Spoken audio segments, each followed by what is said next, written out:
உங்கள் புழக்கடை தோட்டத்து வாவியுள் செங்கழு நீர்வாய் நெகிழ்ந்து ஆம்பல் வாய் கூம்பினகான் செங்கல் பொடி கூரை வெண்பல் தவர் தங்கள் திருக்கோயில் சங்கிடுவான் போதந்தார் எங்களை முன்னம் எழுப்புவான் வாய் பேசும் நங்க எழுந்திராய் நாணாதாய் நாவுடையாய் செங்கோடு சக்கரம் ஏந்தும் தடக்கையும் பங்கையர் கண்ணானை பாடலோரம்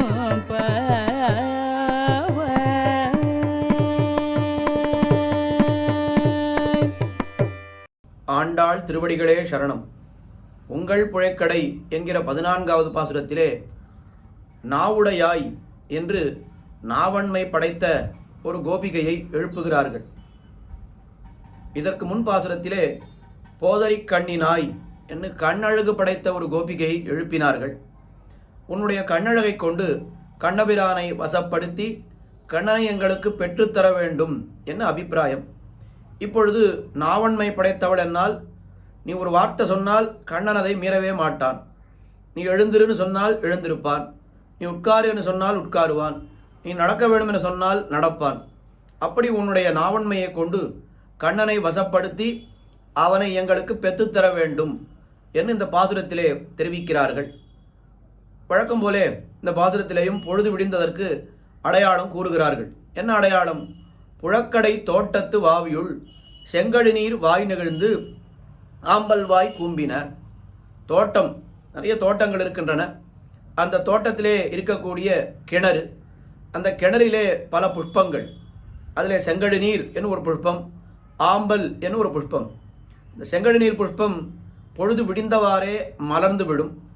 ஆம்பல் என்கிற புஷ்பம் பொழுது விடிந்தவாறே மூடிவிடும். இல்லை காலையிலே மலரும் இரவிலே மூடும் ஒரு புஷ்பம். இரவிலே மலரும் காலையிலே மூடும். சந்திரனை பார்த்தால் மலரும், சூரியனை பார்த்தால் மூடிவிடும் சில புஷ்பங்கள். அதை அடையாளமாக சொன்னாள். உடனே உள்ளே இருப்பவள் மறுத்து பேசிவிட்டாள். உங்களுக்கு பொழுது விடிய வேண்டும் என்ன ஆசை, நீங்களே ஊருக்கெல்லாம் போய் எல்லா குளத்திலேயும் செங்கழு நீரை மலர்த்து விட்டு ஆம்பலை குவித்து விட்டு வந்திருப்பீர்கள் அப்படின்னு சொன்னான். இல்லை நன்னா கவனித்துப்பார் நாங்கள் சொன்ன வார்த்தையை. உங்கள் புழக்கடை தோட்டத்து வாவியுள், கட்டும் காவலுமாக இருக்கக்கூடிய உன்னுடைய புழக்கடை, உன்னுடைய வீட்டுக்கு பின்புறம், அதிலே தோட்டம், அதிலே வாவி, அதிலே செங்கழு நீர் ஆம்பல் என்ன, அதைத்தான் நாங்கள் சொன்னோம் என்று சொன்னார்கள். உடனே அதற்கும் மறுப்பு சொல்லிவிட்டாள் உறங்கி கிடப்பவள்.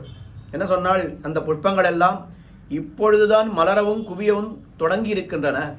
அதனால் பொழுது விடிய தொடங்கி இருக்கிறதே தவிர இன்னும் பொழுது விடியவில்லை என்று மறுத்து பேசிவிட்டாள். அடுத்த அடையாளம் ரொம்ப பெரிய அடையாளமாக சொன்னாள். செங்கல் பொடிக்கூரை வெண்பல் தவத்தவர் தங்கள் திருக்கோயில் சங்கிடுவான் போகின்றார். செங்கல் பொடிக்கூரை, காவியிலே உடையை அணிந்த வஸ்திரங்களை அணிந்து இருக்கக்கூடிய சந்நியாசிகள், அவர்களுக்கு என்ன பெருமை என்னால் வெண்பல் தவத்தவர், பற்கள் ரொம்ப வெண்மையாக இருக்கின்றன.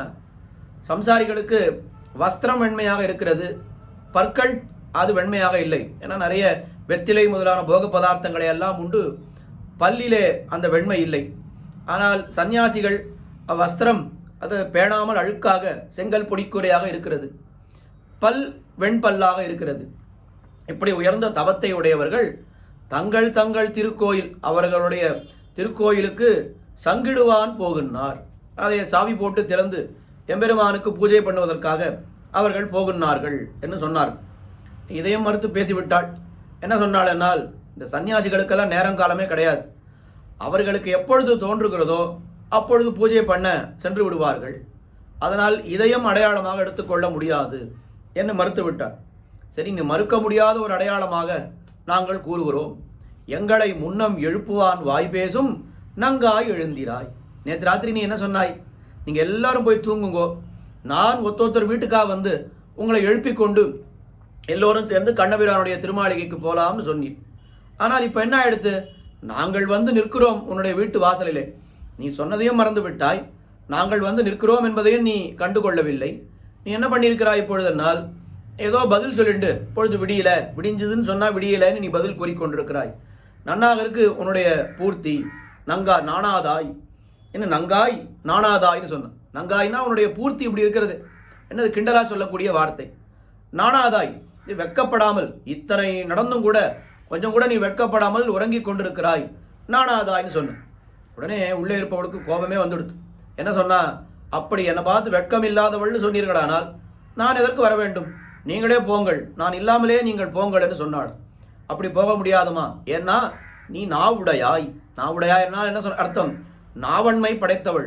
உன்னுடைய நாக்குக்கு உன்னுடைய வாக்குக்கு கண்ணபிரான் கட்டுப்பட்டு கிடப்பான். நீ வந்தால் கண்ணனிடத்திலே எங்களுக்கு எல்லா காரியமும் நடந்துவிடும்.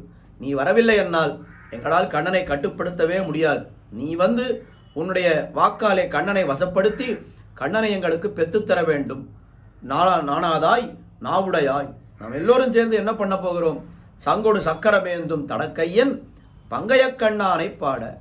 சங்கொடு சக்கரம் என்ன, அவன் பிறக்கும் பொழுதே ஜாதோசி தேவதேவேஷ சங்க சக்கர கதாதரன்னு பிறக்கும் பொழுதே சங்கு சக்கரங்களோடு பிறந்தான். திருவாய்ப்பாடியில் இருக்கிற பெண்களுக்கு கண்ணன் சங்கு சக்கரத்தோடு இருப்பானா இல்லையா என்று சந்தேகத்துக்கே வழி இல்லை. எப்பவும் அவன் அடிக்கடி இந்த சங்கு சக்கரங்களை காட்டிக்கொண்டே இருப்பான். அம்மனே அப்பூச்சி காட்டுகின்றான் என்று பெரியாழ்வாரும் இதை பாடியிருக்கிறார். அப்படிப்பட்டவன் பங்கைய கண்ணானை, உபனிஷதங்கள் எல்லாம் அவனை கப்பியாசம் புண்டரீகமேவ அக்ஷினி என்று தாமரை போன்ற திருக்கண்களை உடையவன் என்று வர்ணித்தன. அதே வேதம் அனைத்துக்கும் வித்தாகும் கோதை தமிழான திருப்பாவையிலும் ஆண்டாள் அவனை பங்கைய கண்ணான் எங்கனேயோ அன்னமீர்கள் என்னை முனிவது நீர் நங்கள் கோல திருக்குறுங்குடி நம்பியை நான் கண்டபின் சங்கினோடும் நேமியோடும் தாமரை கண்ணினோடும் செங்கனிவாய் ஒன்னினோடும் என்று நம்மாழ்வாரும் இதையே பாடினார். அப்படி அந்த பங்கைய கண்ணானை நாம் எல்லோரும் சேர்ந்து பாட வேண்டும். வந்து எழுந்திருப்பாயாக, எழுந்திருந்து வந்து எங்களோடு கலப்பாயாக என்று இந்த பாசுரத்திலே 9வது கோபிகையை எழுப்பினார்கள். ஆண்டாள் திருவடிகளே சரணம்.